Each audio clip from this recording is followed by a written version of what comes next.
to thank everybody for coming out tonight for our May Startup Grind Tallahassee. My name is J.R. Sims. I'm the chapter director of Startup Grind Tallahassee. I think I say this every month, but we got another super special event for you guys tonight. I see some new faces, so just real quick, Startup Grind is a global event. It's present in over 200 cities in the U.S. and 98 different countries. Its goal is to connect, educate, and inspire entrepreneurs. So that's kind of what we do every month. We host a local business owner, somebody doing something great in the community, and talk about their experience. So before we get started, I'm going to get through a few thank yous. The first one is Domi Station. Every month they provide this space for us, this great space to host these events. So we want to make sure we thank them. The Jim Moran School of Entrepreneurship at Florida State University, they sponsor the event. They get students like you guys here, and without their support we wouldn't be able to make this happen. Alex Workman for the great video work as always, and I'm missing somebody.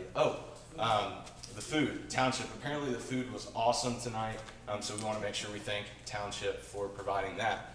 So without further ado, let's give a round of applause for Sally Bradshaw.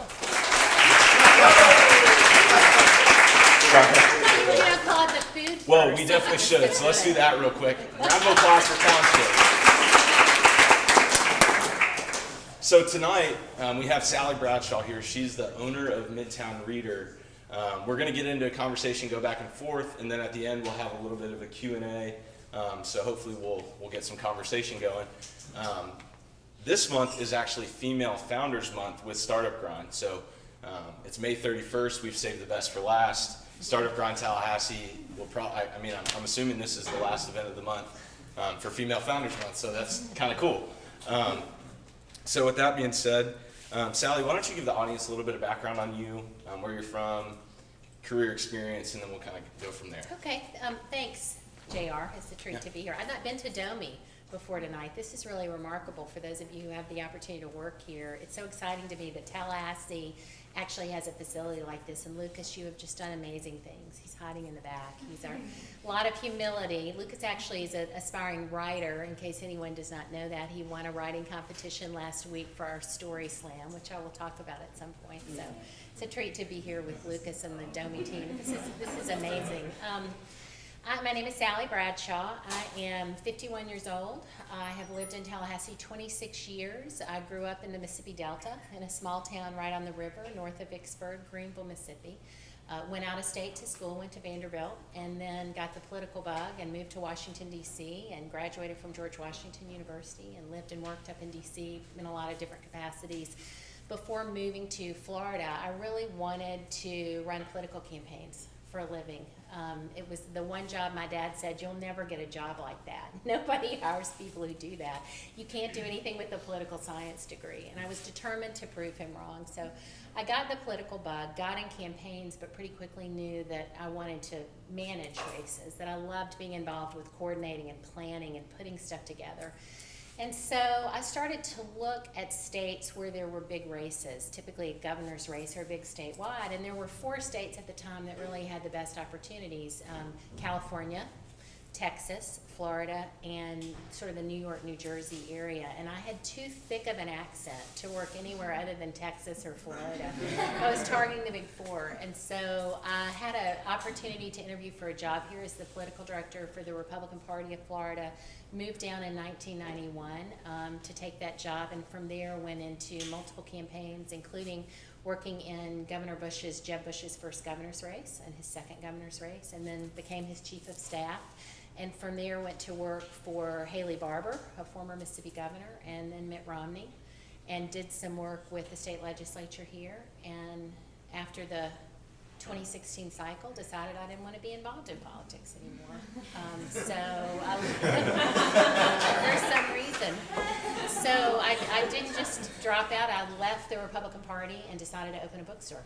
So went in a completely different direction. Does that happen very often? It is true. You can sort of drop out and then come back in and do something completely different. I don't know how often it happens. I mean, it was, I guess it's a little unusual. Most people, graduate with a degree or get involved in a business and pursue that career for the rest of their life. And that is certainly, a path I could have been on. Although politics it's hard, it's exhausting. It is really, in a lot of ways, a young person's sport.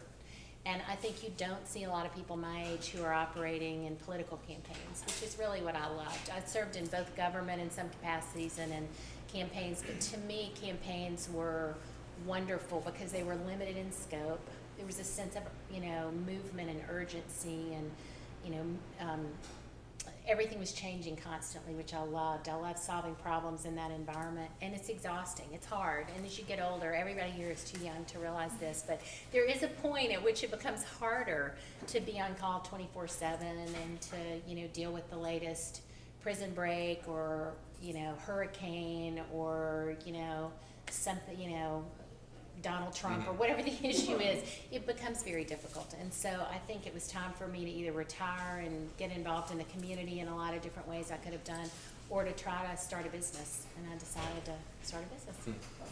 So I'm curious, we have a lot of students here. What do you say to students interested in getting involved in politics, considering the climate today?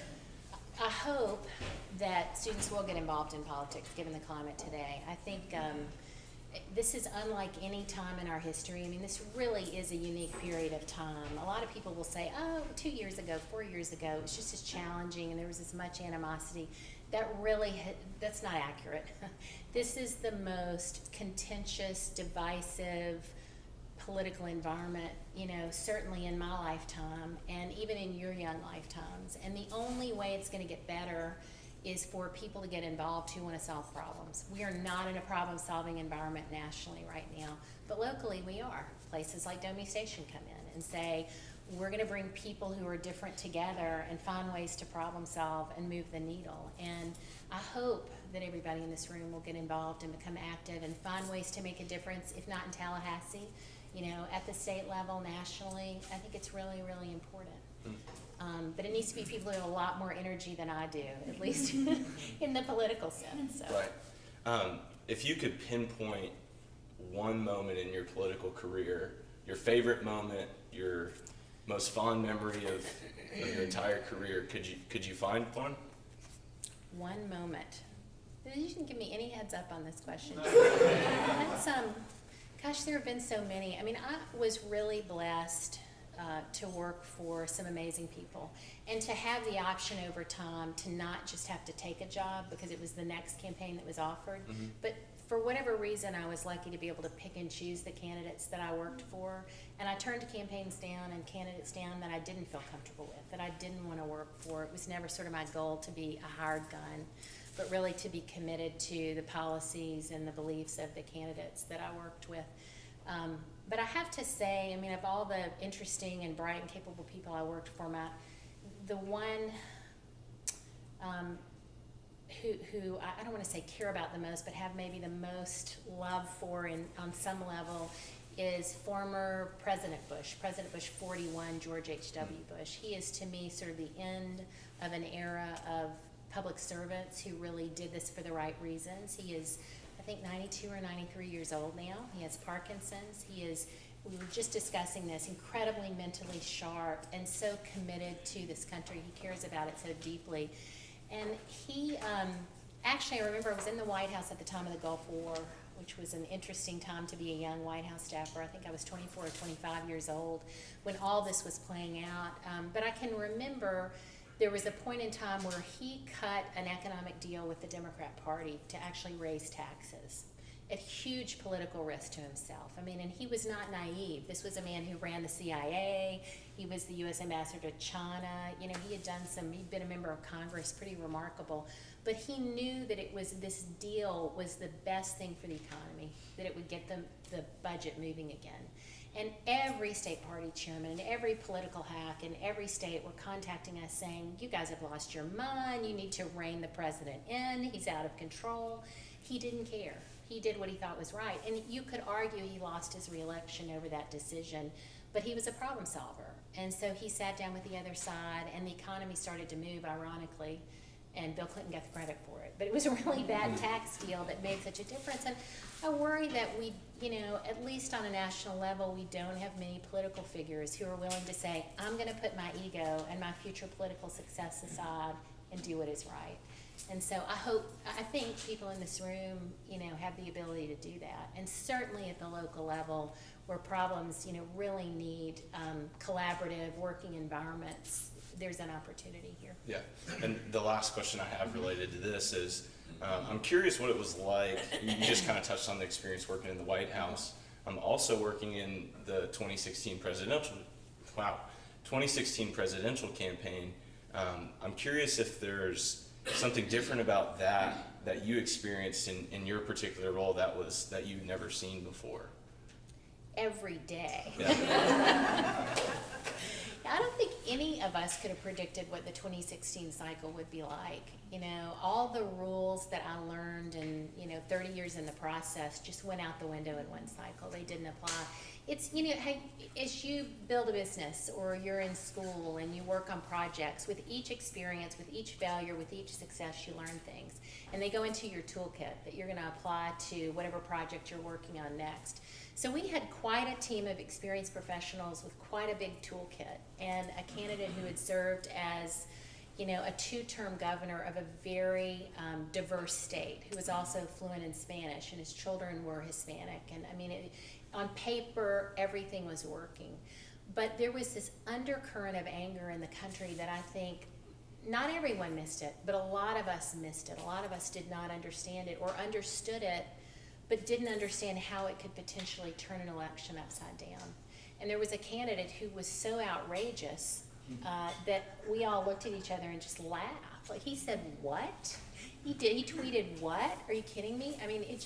Every day was like that. It was very difficult to know how to respond to that, at the point that I think all of the candidates who lost, at least on the Republican side and eventually on the Democrat side, realized that it was almost too late. It was a completely different environment where somebody who was a very effective marketer understood on some level what was going on and took advantage of that opportunity in this moment in time.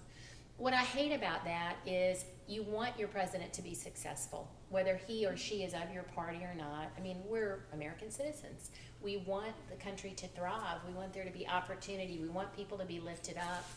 And you would hope when somebody comes into office that, maybe they change a little bit, that they understand a campaign is not governing, and you have to bring the country back together. And what is frustrating to me is I don't think we've really seen that. I think we've seen the opposite. So. Okay, so we've taken Sally Bradshaw, always wanted to run political campaigns growing up, but you also always had a dream to open up a bookstore. I did. So tell me about that. So I said I grew up in a small town in the Mississippi Delta, and anybody here from Mississippi, or anybody spent time in? Oh, do you? Okay, so that's actually a booming end of the state, Gulfport. So the Mississippi Delta is they say it's the most southern place on earth. It is unfortunately one of the poorest places on earth. There are huge issues there that go back many, many, many years. There have been huge race issues there. It's an interesting area, agriculture and nature, big cotton plantations and farms that now have morphed into soybeans and rice, and it's an ag-based economy. But it's also, my hometown was very odd and diverse. There was a significant African-American population, but there was also a significant Chinese population and a Lebanese population. And for whatever reason, people would come up or down the river, over 150 years and end up settling in Greenville because there was opportunity, there was work. And so we had this rich meaning, really diverse and interesting and educated Jewish community that settled in Greenville. Just kind of an interesting place to grow up. So you sort of had a little bit of everything. And we had an extremely strong public library system, and we had a really great independent bookstore. And I can remember my parents did not always get the latest Easy Bake Oven or whatever was on my list at the time, but they never denied us a book. There were times when they said, we're going to the library, not the bookstore.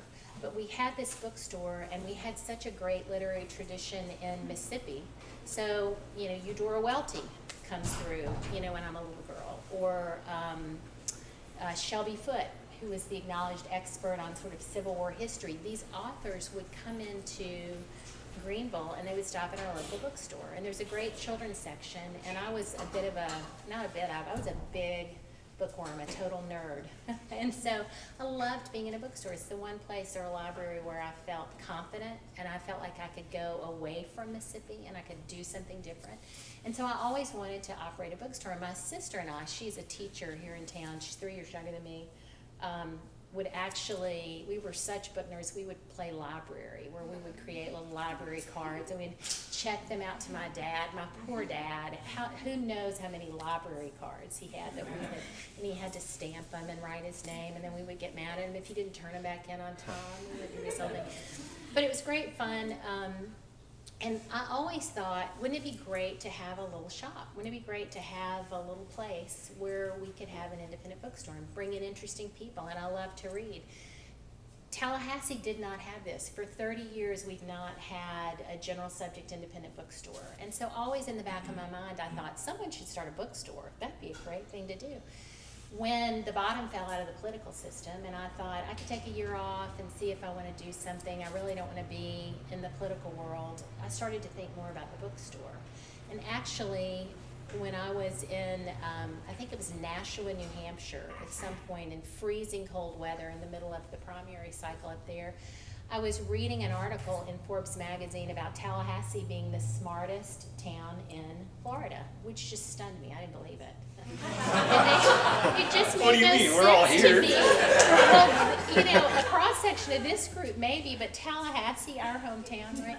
Well, what they did is they had an algorithm where they looked at cities across America, number of advanced degrees, quality of the public school system, number of advanced learning institutions, strong community college system, and they put that into the Forbes pot somehow and shook it up, and you know, cities came out. And that was sort of my first market research on the bookstore. If we're that smart, we can probably support, we're probably readers, and we can probably support an independent bookstore. Mm-hmm. So not knowing anything in the world about operating a bookstore, I decided that I was gonna do this. Long before I had, you know, decided how I was gonna finance it, long before I had any idea of how to sell the first book, order a book, talk to a publisher. I mean, I knew nothing. But I made up my mind that I was going to do this.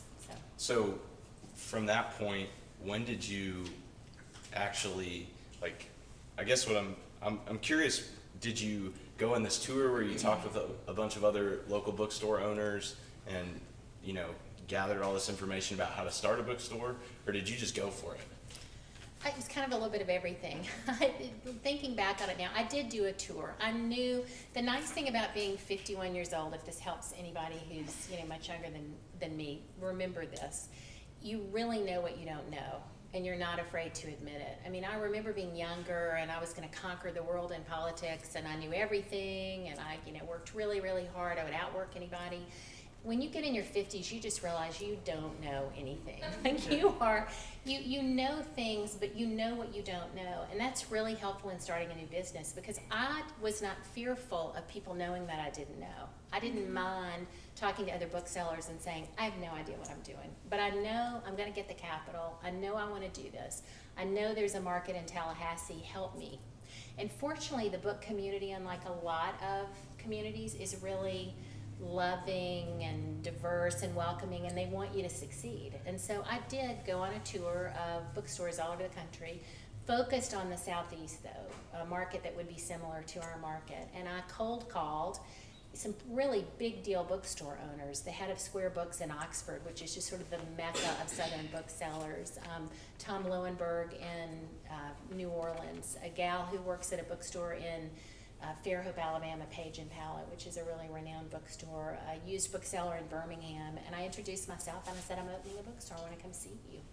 And they said, great. And so I filled 8 notebooks with notes about how to buy books, who to talk to, you know, what my P&L should look like at the end of a year, how to budget, how to hire staff, how to publicize events, how to get authors. And I mean, it's sort of remarkable now when I look back through those notebooks, which I frequently do, how much people were willing to share with me. Mm-hmm. But just admitting that I didn't know anything was really helpful, because I learned a lot by asking and listening people So for you- advice. So you opened up in the fall. We opened in November, that's right, November 12th. Okay. Been open about 6 months. How's that been so far? It's been great. It's thanks to many of you too, and to Domi Station for selecting us for a cash mob, which I'll appreciate everyone who was here in December at our bookstore. It's been great. It is, how to describe it? It is very challenging. It is incredibly hard work. If I thought I was going to work less, that I had, worked hard, that is not true. I mean, if you own your own business, you're going to always care about the success of your business more than anybody you hire, anybody you work with. And so it's going to be hard. And you are 24/7 sitting at your kitchen table, working on your budget, talking to your accountant. Last night I told JR, I live in Havana, so I'm about a half an hour outside of town. And I got a call from the alarm company. The fire alarm was going off. And all I could think is, was I burning a candle in that bit? Because I got to run back in town and see. I mean, you've always got something going on. But it's also incredibly rewarding because I have met so many people I didn't know. I mean, this is such an interesting, smartest town in Florida. So many people from so many different backgrounds. And my big frustration as a Tallahassean is that we are so siloed. You have the university, so you have FSU, you have FAMU, you have the state capitol, you have the uptown crowd, you have Midtown, you have Railroad Square. And I never understood why we couldn't connect all these interesting people in all these different communities. Well, a bookstore and your customers in a bookstore are sort of a microcosm of all those silos where everybody has one thing in common. They love learning. They love reading. And so on any given day, the most fascinating people will come in our store that I never knew lived here and have lived here for years. They come to our events, to our programming, and they want to see what content we're offering. And so it's just been, I'm really using a mental muscle that I did not use in politics in a very different way, and it's very rewarding. In terms of how it has gone, like any retail establishment, November and December were great. I thought we were home free. Then January arrived, and January's a terrible month in retail. I think anybody will tell you that's the case. Because of the election results too, frankly, there is a sense by a lot of, not partisan retail companies or folks that look at the data that say this was unusually bad. January this year was unusually bad. People were really struggling with what does all this mean, and how do we get people back on the same team and pull together, and this was an unexpected outcome. Whether you agree or disagree with it, it wasn't expected. So I think that impacted our January sales, but starting in February, March, and April, they've continued to climb, which is really exciting. So it's gone well. So I'm curious, you can find a ton of data out there that suggests that, brick and mortar retailers are declining. Right. In the age of Amazon and all these online retailers. Why start a bookstore in 2017 or 2016? It sounds insane, doesn't it? Yeah. Like that. So actually, there's a good bit of data that shows in the last 9 to 10 years, brick and mortar bookstores have really started to move and have started to do well. And there's some sense that is because people are having a negative reaction to being too overloaded with connection through the internet and through social media and digital media, that people are looking for a third space, like Domi Station, to gather and have a conversation with somebody that you don't know. They may not look like you, they may not think like you, but you need to engage on a human level. So bookstores sort of provide the perfect space for that. And the most recent evidence of that is that Amazon is now opening brick and mortar bookstores. In fact, recently one opened in Chicago and one opened in New York. They have been widely panned, and I don't take pleasure in that. I want any bookstore to do well, but everything that goes on in an Amazon bookstore is data driven. The one thing that an independent bookstore provides that is really neat is a different experience where you can come into our store and see what everybody on our staff is actually reading. We're filled with what we call shelf talkers. So if you have trouble navigating a shelf, you can see what somebody in the store is actually reading. And if you know you have a lot in common with Reed, you like history and politics and bio and memoir, or you have a lot in common with Kim, you love medieval literature, you'll go back to these recommendations. You can browse, you can breathe, you can connect with people. There's no algorithm involved in that, although we do use a lot of data, but what we've tried to form is a personal connection with readers and people in the community. Right, So, and you've done that in other ways too, not just with your staff, but you have monthly events. We have all kinds of events. So we have author events. We were recently named a New York Times reporting store, which was sort of a big deal for us. Everybody familiar with the New York Times book review? It comes out in the Sunday New York Times. So it's sort of the godfather of book reviews, for lack of a better explanation. It comes out every weekend. The way they decide which books appear in the book review and who is on the bestseller list is they survey bookstores to see what they're selling. But not every bookstore gets to be a New York Times reporting store. You have to go through an application process and prove you actually are selling books and you know content. And so we were named a New York Times reporting store, which is sort of exciting for us. It gets some really good authors in the door. So we've been fortunate to bring some critically successful sort of literary fiction writers, nonfiction. We have our first big commercial author coming July 20th. I hope you guys all come see Daniel Silva. He is a New York Times #1 best-selling author. His last 7 books have been bestsellers on the New York Times, #1 on the Times. He writes about an Israeli Mossad agent. They're great summer reads. And we got picked, amazingly, for his 2-week book tour. I think we may be the only location in Florida. So this is another partnership we've done with Temple Israel, because the lead protagonist is an Israeli Mossad agent, and we don't have the space in our bookstore to house a couple of hundred people. Rabbi Jack Romberg and the Temple offered to host us. So we're going to partner with them to do this event. But we do have monthly events in addition to authors. We do a Read to Lead series where we bring in not authors but community leaders to talk about what books changed their life. And we did that for Black History Month with Ann Kimbrough, who's the dean of the journalism department at FAMU. We did it with, Women's History Month. We had a woman from the Mag Lab. We had Meg Baldwin from the Refuge House Women and Children's Shelter. We're doing a Pride event this month, since this is Pride Month. So we have a group of community leaders coming to talk about what literature influenced them in their life. So that's been really a neat way to connect people, not with authors, but through readers, which is a lot of fun. And then for you aspiring writers like Lucas, we have a story slam that is the first Thursday of every month. You can submit a 600-word narrative essay, and it is judged by the FSU Creative Writing Department.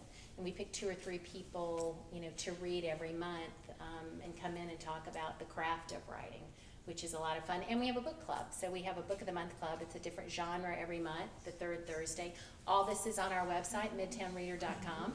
So feel free to check it out. And we post everything on social media, Facebook, Twitter, and Instagram. That's great. I love that. As Midtown Reader, I mean, I've been in there a few times and I've always had a wonderful experience. But I think the events add a lot of value to having a local bookstore, not just to go in there and buy books, but to get this, encompassing experience where you can talk with people about what they're reading. You can do the story slam, things like that. I think are really. That's really why great. I get no work done in the bookstore.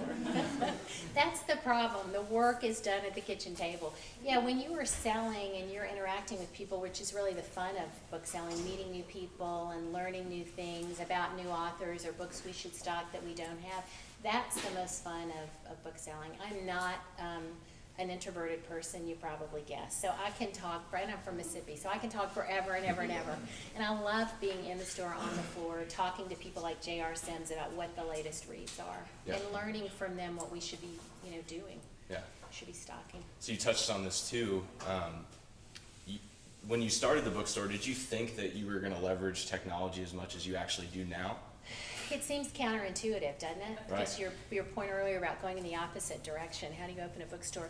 We actually have great data and excellent resources in book world to determine what sells and what doesn't. We use certainly a lot of anecdotal data, and we try to learn the market in Tallahassee, and we're still learning. We've only been doing this for 6 months. I'm sure we've gotten it wrong plenty of times. You're gonna have to guess for a while.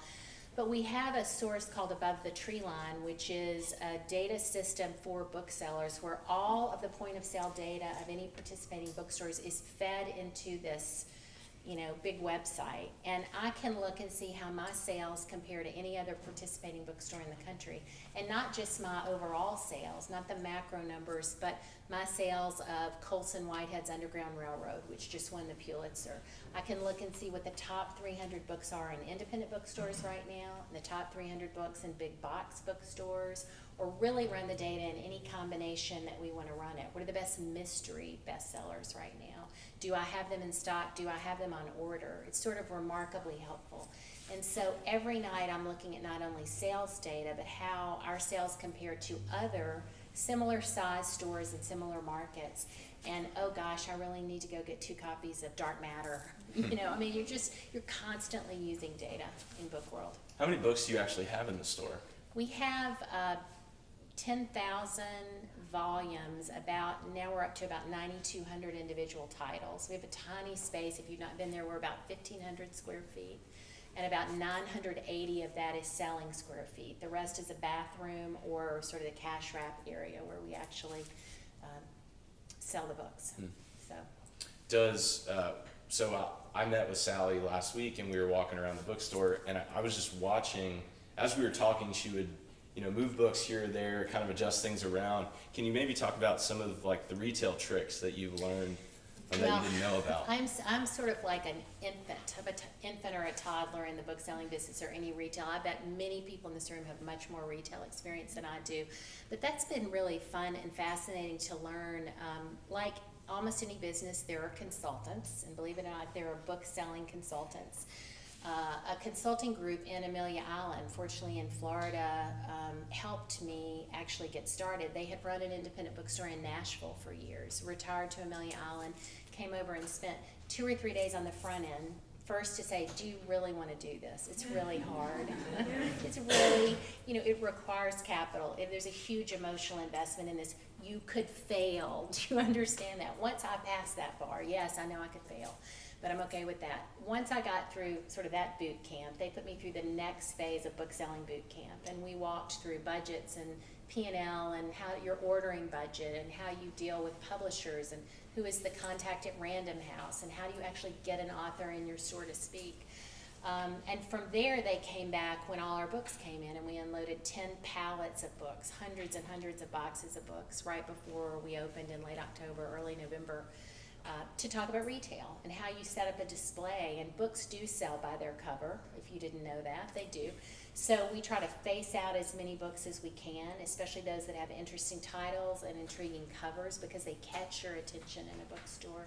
And we did some very specific things, like made a decision to do black bookshelves because the color really pops on the black shelving. Made a decision about what we were going to do in the kids section and having a space for kids that was unique. I told you, I think, the other day about pyramiding. So one of the tricks we learned is if you have a table and you're displaying a table full of books, you put your tallest stack of books in the center of the table and go down from there. I don't know why you do that.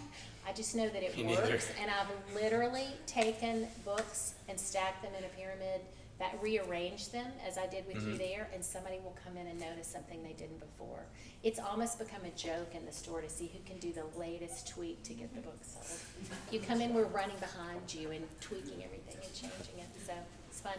So we were also talking about this before. You mentioned it's kind of ironic that now that you're running a bookstore, it's actually harder for you to make time to read. It's a real problem. 10,000 volumes. We're supposed to mention that. We're supposed to know everything about every book. Yeah, so it's interesting. I think there's some people, and we had this issue with some staff initially hired in the bookstore who think working in a bookstore is so glamorous and romantic, and that you're going to be, reading Hemingway and drinking lattes and talking about, great reads and art, authors. That is not what it is like working in a bookstore. I wish, some days, believe me, I wish that it was. I can tell you recently, my husband and I went to dinner, and our daughter was at a spend the night party, our youngest. We have 3 in college and one who's a sophomore, soon to be junior in high school. And he said, what do you want to do? And I said, gosh, I wish there was a really cool independent bookstore in town that we could go hang out at. But I don't want to be in the bookstore that is in town. It's like the last place I want to be. It's, it's challenging because you're spending so much time reading data, dealing with employee issues, worrying about cash flow, which is a very real issue. And you know this if you run a small business or a big business. Can I pay these folks? I'm going to, it's a slow month. Do I have to let someone go or not give them as many hours? There's always something going on. You're also expected to just be a genius and know every single title. People will come in your store and name some obscure author, and you've never heard of it. It almost feels like a test. And, if I was 23, this would bother me. At 51, I'd just say, I have no idea what you're talking about. But it's great because you're constantly learning about reads from people. And I do have to carve out time to read, not just reviews, but to read to know what to buy. I'm in the midst of buying titles for fall and for Christmas, and so I just placed a huge order with Macmillan, they have 1,200 titles in their fall catalog, and I had to go through there and say, what 200 or 300 books out of those 1,200 will sell in Tallahassee? So you have to meet with a publisher's rep, you have to read a lot about those books, look at a lot of dust jackets and reviews, and then still carve out time to actually read a good book occasionally, so. How many different publishers do you deal with? Regularly, probably 10 or 11. The ones you would have heard about, Random House, Penguin Random House is the biggest. Publishers like Norton and Macmillan and Scholastic for children's books, and Houghton Mifflin and HarperCollins. But we also deal with smaller presses like U Press of Florida, because they publish some great Florida authors. Some other university presses, interesting cookbook presses, like Quarto has a significant number of cookbooks. And that's something I didn't know 6 months ago, right? But I really like their cookbooks, so I'm going to stock those because they're great Christmas gifts. Cookbooks only sell for holidays or a birthday. So, you know, all this stuff you learn and you just sort of feed it into the carrot bagging machine and Right. send it off and hope it works. So as a local Tallahassee business owner, you've been here for quite a while. What has your experience been, maybe from the outside looking in, before you actually started Midtown Reader, as far as the entrepreneurship community and just kind of the growth that Tallahassee has experienced over the course of the time you've been here? I think it is so exciting to see where Tallahassee is right now. I mean, I really think, and Lucas and I have talked about this before, I really think we're at a tipping point. Sort of, I mentioned Austin without the traffic, or Austin 10 years ago without the traffic. There's no reason why Tallahassee shouldn't be a really neat, vibrant, entrepreneur-driven community. There's so much talent here. And I did mention we're the smartest, you know, city in the state of Florida. So we should own that, and we should go out and do interesting things. But for a long time, for whatever reason, and maybe it was the silos, we just couldn't get it going. Businesses would come in, and they would be neat and interesting businesses, and they wouldn't make it. And I think organizations like DOMI make such a difference, because you're connecting people to mentors.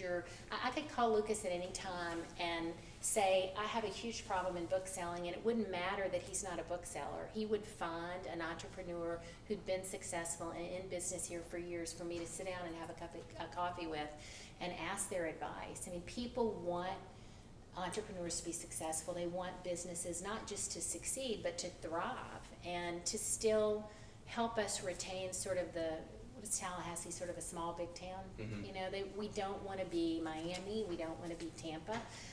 But we want to have something that we can offer, and I think a lot is happening right now in communities, and people are making connections, and it's making a difference. Yeah. So, Do you ever miss politics? Considering all the stuff we talked about? I miss the people. I mean, one of the things that really has been helpful to me in my brief business life, I mean, I guess I was an employee or a consultant for a long time, but I never owned didn't own a business where I was hiring people. I miss the people. There is a real sense of urgency in the political world, and you operate with people at an extremely high level, particularly in a presidential campaign. I mean, these are people who are at the top of their profession, and there is no camaraderie like there is in a political team. I mean, people really believe what you believe, and most people are in it for the right reasons, and they're willing to work 24/7 just like you are and demand as much of themselves as they do of the people they work with. And I miss that environment, and I worry sometimes that the bookstore team is just like, oh my God, it's like too much of a political campaign in here, because we operate with that sense of urgency. But at the same time, I think it's been helpful in the business world, because information is moving so rapidly, and things are changing every hour, and you have to be able to adapt and move quickly to keep up with competition. I mean, what would I do tomorrow, God forbid, if Amazon decided to bring a bricks and mortar store in here? They have a lot more capital than I have. They can hire smart people. They can probably pay them significantly more than I can pay the employees at the Midtown Reader. You have to constantly be thinking about what is the next thing, the next impediment, the next opportunity. So growing up in a political world where I had to have that sense of urgency may have been helpful. And I miss information. I mean, when I got up and saw the tweet this morning that Donald Trump said, he was just like, we cannot make this world up that we're living in right now. And so I love to follow the news. I'm obsessed. I'm still a news junkie, and I love to talk about it with all my political friends. But I don't miss it's a tough environment. Bookselling is a much nicer place to be. So, Yeah. I would like to open it up for Q&A. Hopefully, we've talked about some cool things, but looks like we already got a hand. Hi, so given your extensive political and brief business experience, I'm sure that you've run into a lot of obstacles or interference in regards to reaching certain goals. And I was wondering if there is any advice you could give to any of the entrepreneurs here, young and old, on how to identify obstacles and other problems and how to overcome them to reach your goals. that's an interesting question. I really believe that I have only really learned in my careers through failure.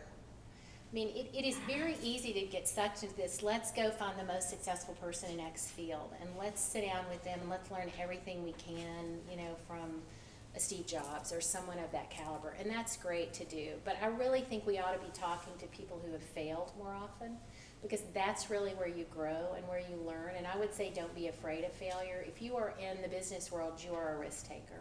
I am eyes wide open that this bookstore may or may not succeed. I'm going to do everything I can within my power to market it and let people know about it and grow it and bring interesting content and programming to Tallahassee, but it still might not work. And so if you are an entrepreneur or headed in that direction, you are by nature a risk taker. And I think risk takers have to connect with people who have failed. That's where the lessons are really learned and where you can really grow.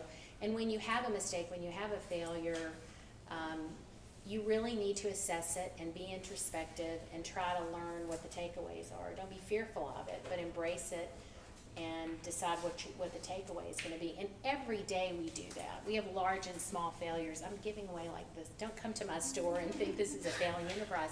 But every day something will go wrong. There'll be 10 books that we didn't order that came in the door. And the publisher we're dealing with says we did order them. And I've got to pay shipping of $27 to get them back to New York. And that may not seem like a lot of money, but on a small business like a bookstore, believe me, $27 is a lot of money. So there's always something every day that you're dealing with. A staffer who, isn't working out. But I would say embrace failure and really try to learn from it. And then I would say have a sense of urgency about things. I can't emphasize enough how important that has been for me, because if you're selling a product, and it doesn't matter if you're in retail or you're building, an IT company, or you're doing marketing or robotics or whatever you're doing, in this day and age, almost anyone can go to the web and they can buy your product from somewhere else and they can get it cheaper and you can sell it to them. So really what you've got to do is sell an experience. I'm not selling books. I mean, I am selling books, but that's not my product. What I'm really selling is the experience of coming to a small independent bookstore, being able to browse, being able to feel connected to other people. If you want to be quiet and you're introverted and you don't want anybody to bother you, we're going to read that and we're going to give you your space and be available if you need us. If you want to visit like JR and I like to visit, we'll talk nonstop about books for the entire 45 minutes you're in there, and I'm going to feel like a failure if I don't sell you multiple books. She sold one, by the way. she sold one. So I mean, the point is, I think you really have to realize you're selling an experience. And again, it doesn't matter what your real product is. We are all competing against people from all over the nation and all over the world because of the internet. And so you better have these moments where you can connect to people regardless of the product that make them want to come to you, want to walk in your store. Experiences really matter. And I would add to that, my first time that I ever walked into Midtown Reader, one of the first bookshelves on the left is a whole Florida authors section, right? It's Florida authors. So I was looking for a Christmas gift, and there ended up being a book. It was The Highwaymen. I don't know if you ever heard of them, but it's like a book of all these murals, of all these paintings that these guys did. And my aunt actually owns one of them. So it was a cool Christmas present to get, but I would have never got that if I was browsing on Amazon, just looking for a book. I wouldn't have even thought to look for that one. Yeah, that's the goal, to put something out you wouldn't necessarily just run across somewhere else. So that is very helpful. Yeah. Related to the political sphere, since you have a lot of experience, how has the role of young people around our age, from college-age students, changed since you were involved to currently?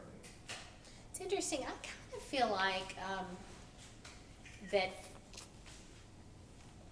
millennials, and what's the generation after millennials? I don't know all these Gen labels. X. Gen X have really turned the corner and sort of taking it up a notch and trying to move the needle, and hopefully in a positive way. I mean, it is, I'll tell you a funny story. My daughter, politically, I am a conservative. I'm just not a registered Republican anymore. I'm a registered independent. But I am a conservative. I believe, government grows faster than our ability to pay for it, and especially as a small business owner, I'm very sensitive to that. I've had my own problems with regulations and rules I had to hoops I had to jump through on a small business. I mean, I don't want to get into a discussion of policy here, but I'm a conservative. My daughter is about as progressively liberal as you can possibly be and still live in the United States of America. And she is 16 years old. And I have had friends literally come to me and say, oh my gosh, like how did you have this happen? How did this occur? But one thing we did as parents was really encourage our children to have their own opinions as long as they could back them up. That was our one rule around the dinner table. And in a political household, my husband is an attorney and a lobbyist, and has worked in and out of government and campaigns as well. We had no shortage of discussion at our kitchen table every night.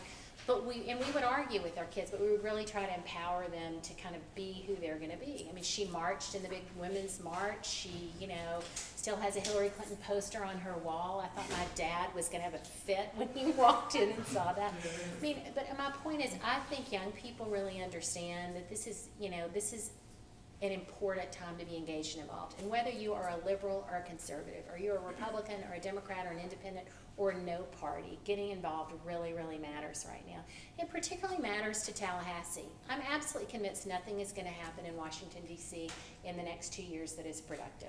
I'm absolutely convinced of that. I know a lot of good Republicans and Democrats on either side of the aisle that don't want that to be the case, but if you look at the climate, that's the world we live in. So the place to get involved is right here and make a difference here, and not just in a political way, but volunteering, opening opportunities for people who need a hand up and need help, getting started as an entrepreneur, being involved in the faith-based community if you practice your faith. I mean, there's so many ways to get involved, and people that are the age of, I don't know what the average age of the group is here, but it's fairly young.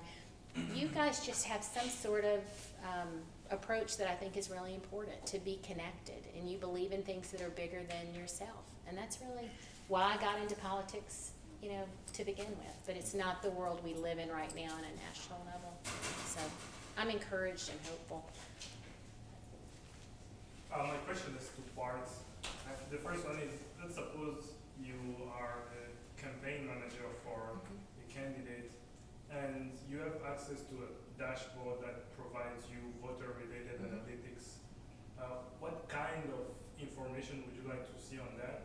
And the second part is, I'm a software developer, and I'm really interested in polling and things like that, so how can I get started In that business, area? in that, so there are actually some, as you might imagine, some pretty amazing products on the market right now in terms of digital dashboards and voter data. Some people are very sensitive to the use of voter data, and we got this a lot in the campaign. What do you mean you can tell me I voted in 4 of the last primaries in Florida? That's wrong. That should be protected information. But if you look at consumer information, so let's say what McDonald's uses to buy advertising, they know so much more about us than we even knew. People will give away everything at a Target. If you go through a checkout line at a Target and they're running a special, and all you have to do is give your email, your cell phone, and your social security number, if you're going to get that discount, you'll give it out. So political data is actually much more protected in some respects, because each state has different rules governing the distribution of this data than a lot of consumer data. So there are some really great products on the market. It would be nice to have something, to be honest, for people in campaigns that are not as data savvy.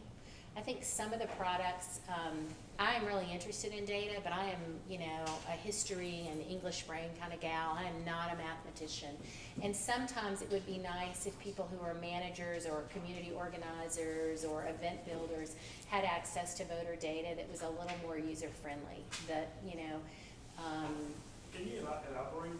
What you Yeah, mean by so we had a dashboard in Jeb's campaign that we built with a a guy out of Silicon Valley who's brought in specifically to sort of mine voter data and to put it into a platform that we could use it. So if we wanted to know who to target in New Hampshire, we wanted to know about Sally Bradshaw, her age, any relevant or available voting data. Did she vote in primaries? How many primaries had she voted on?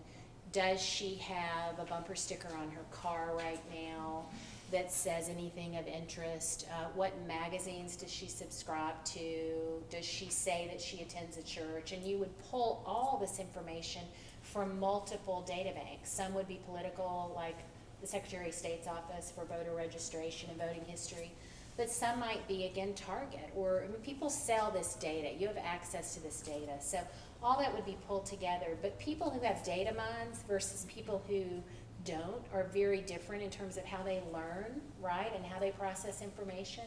And I found the reams and reams and reams of data that generated very difficult for me to process and apply, if that makes sense. Now, there's some people in our campaign, and we hired them for that reason, who could literally look at a line of data and go straight to what mattered and say, we're sending a piece of mail to Miss Bradshaw who lives, in Des Moines, Iowa, and we're gonna focus on gun control. They could immediately look at it. But I think that can be difficult for most people to do. And so having something that was a little more user-friendly, like click on this button here to find out what piece of mail you should send Ms. Bradshaw, that would have made it a little easier. So, Lucas? I'm gonna ask a bookstore question. So you talked about experience, building a unique experience. That's kind of the position of the bookstore, right? And you mentioned also some of that has to do with the people that you staff and their recommendations, how you use personal that is. How do you go about, how have you been successful or not successful? Right. Trying to build a team of those people. right. How do you attract those kinds of people and what do you look for to create that unique? It's so interesting, Luke, because book selling is kind of retail on steroids, because you have to be able to sell, but you also have to be kind of well read. You kind of have to want to read. It doesn't make sense to bring somebody in a bookstore that doesn't actually read. And we actually have had that happen before, where somebody talked a good game in an interview, and very personable, great salesperson, but it turns out they didn't actually read a lot of books. So that's a bit of a problem. I don't know, I'm learning how to do that, I think. I told JR, we get some applications word of mouth. We get a lot of college students who are interested in being in a bookstore. I needed some new employees shortly after we opened in mid-November and early December to meet the demand, and I advertised on Craigslist, and I got hundreds of applications of people who were interested in working in a bookstore. So if you're going to come to work at our bookstore, we put you through a personal interview process to make sure you're comfortable selling on a floor and you have sort of the attributes you need to read a customer. But we also have an application that I picked up and piggybacked on from Square Books in Oxford, Mississippi, where they put their employees through a rigorous questionnaire where you have to match authors with books. You have to be able to write, because you have to be able to write a description of a book, and frequently you have to post on social media. And then we go through those, and it's a combination of sort of subjective writing samples, and do you know that, Ernest Hemingway wrote The Old Man and the Sea? Or do you know this really obscure author that I didn't even know before I put him on the questionnaire? And you're really going to be a standout, knowledgeable bookseller. And then it's trial and error. And I think, we finally gotten to the point, we did an interesting visioning session a couple weeks ago about this question of what is the experience you're creating from the time somebody gets in their car, walks into your store, and gets back in their car. What is their takeaway? And are we meeting them every step of the way and doing this in the right way? And I could tell at that meeting that everybody, kind of had the same concept of what we wanted to be as a bookstore, but there was a lot of laughter, there was a lot of comfort level. I think we finally have a team where everybody respects everybody on the team, and they love having the opportunity to do what we're doing. So I don't know why that is working now, and it might not have been working 3 or 4 months ago, or if it will still be working 6 months from now. But I think communication is really important. I am a big delegator, although I have a sense of urgency, and I constantly follow up with people on whether something has been done, and I will get in and clean the toilets just like everybody else in the bookstore. I also try to lift people up and empower them and give them more responsibility to own things, and that helps as well build the camaraderie on a team, I think. So, Take one more question. Yeah, hi, I'm Hi. so glad you're here. I'm Oh, thank really you. excited that you're gonna be here because, you actually represent the biggest group of women entrepreneurs, which is, and thank you for sharing your age of Oh. 51. I'm a startup entrepreneur here at Domi. It's actually one of the first companies, and I've been working with Lucas and the Domi team, to make sure that this entrepreneurial ecosystem is representative of a lot of women. Mhm. You know, like Pam here is a startup entrepreneur, Lynn over there, and a lot of the women that are here, so I'm really glad. I just want to compliment you. I'm glad you're here. Oh, thank you. Representing women entrepreneurs. it's exciting to be a woman entrepreneur. I think there are a lot of advantages to being a woman entrepreneur. A lot of people focus on, gosh, isn't it more difficult on women and isn't it more challenging? And I mean, there have certainly been times in my career where I know something was said or something was done a certain way because I was a woman. I mean, it would just be naive not to think that. But I also think all forced me to be better and to be better equipped to deal with challenges and just sort of put my head down and work around whatever the issue is that needs working around. And women are, if you own a business, you really ought to hire women.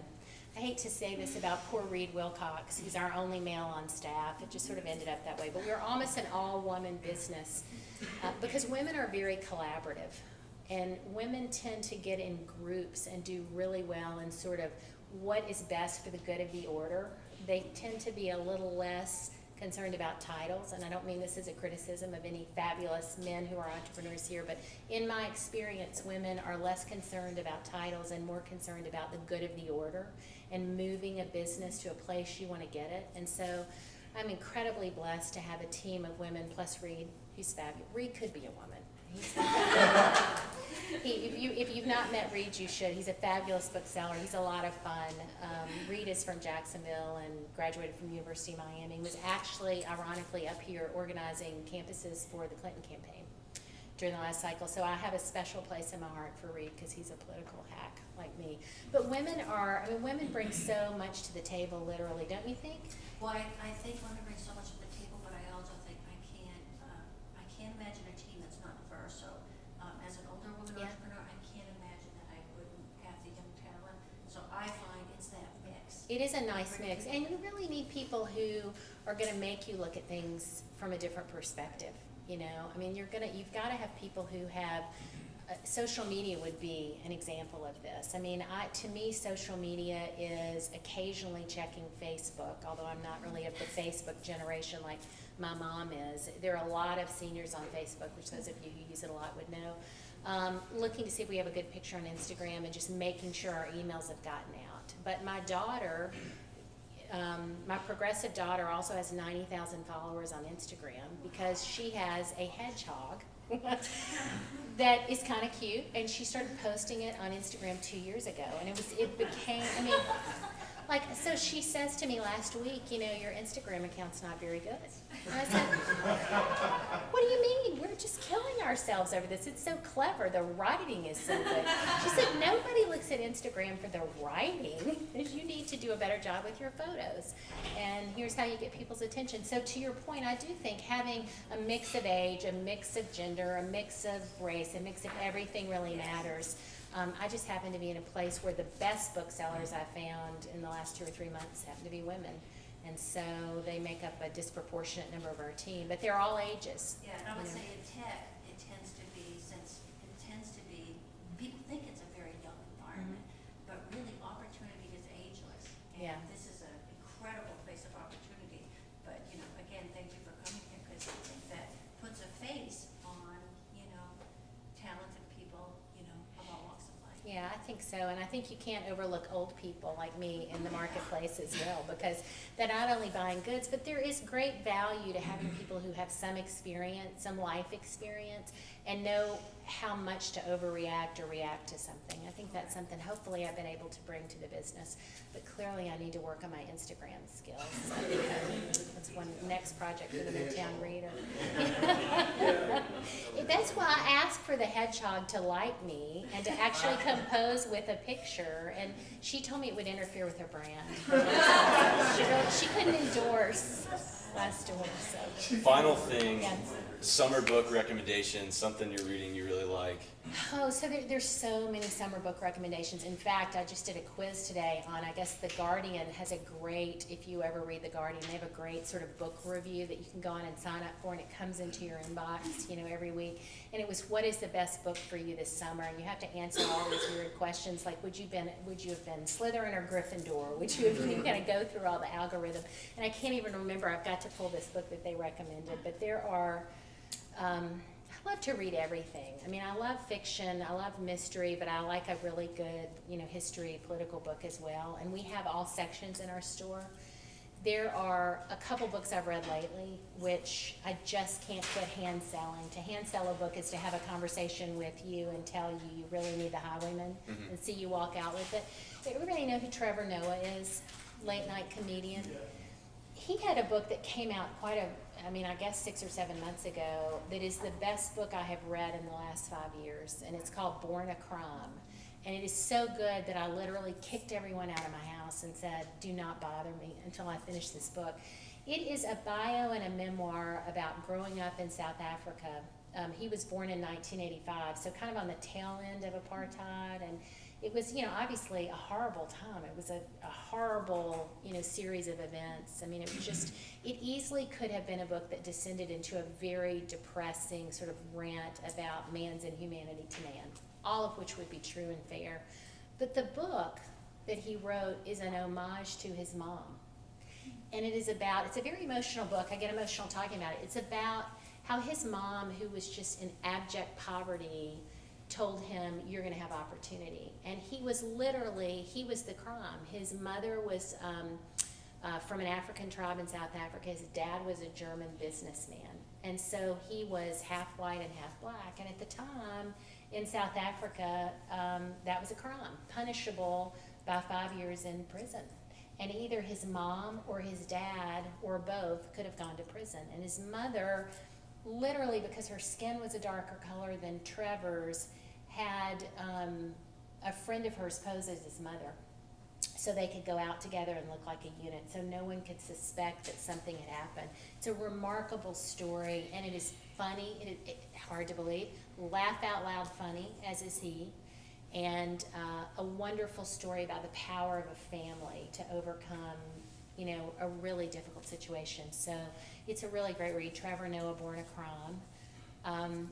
If you like mystery, there is a great book coming out this month called, now I've forgotten the name of the book. It's by Anthony Horowitz. It's called The Magpie Murders. And it starts off as a traditional Agatha Christie set in a lovely little English village. Of course, there are way too many murders in this village. But it's a story within a story. And what you realize over time is that you're not actually reading the story. You're reading a manuscript that an author has written who subsequently either has committed suicide or has been murdered. And his editor gets to the end of the book and realizes it's not finished and realizes she's got to solve the crime. And so it's a really neat story within a story, which is a great read. It is the indie next pick by all of the indie booksellers in the country. They have put their money on this and are aggressively hand selling this, and it comes out next week. So Magpie Murders is a lot of fun. There's a great book if you like history, 3 Days in January by Brett Baird. You know, Brett, he's a Fox News correspondent. It's a really well-researched book about 3 Days in January when Eisenhower was preparing to vacate office and President Kennedy was coming into office. And unlike today, there was quite a camaraderie between this elder statesman, you know, one of the most decorated heroes of World War II, and this young Massachusetts senator, and Eisenhower decided he was going to tutor him in the challenges of the military-industrial complex in the Cold War. And it's a great, great read and chock full of facts. If you're a historian, you would enjoy that. Awesome. So there's 3 off the bat, Yeah. but if you come to Midtown Reader, I've got many, many more. So Well, I just want to thank you for thank you for joining having us, me. and Good especially luck in to you May, guys. Startup Yeah. Grind has honored 75 different women, That's female amazing. founders. So that's great. We're Well, I'm blessed to proud have be you as among one of them. them. That's a treat. Thank you, guys. Sally, gotcha.